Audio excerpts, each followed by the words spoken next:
جنات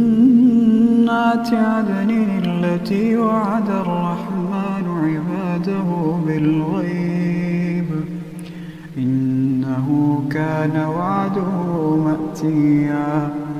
لا يسمعون فيها لغوا إلا سلاما ولهم رزقهم فيها بكرة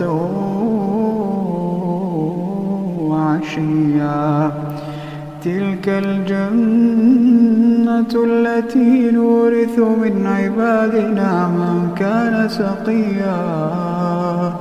وما نتنزل إلا بأمر ربك له ما بين أيدينا وما خلفنا وما بين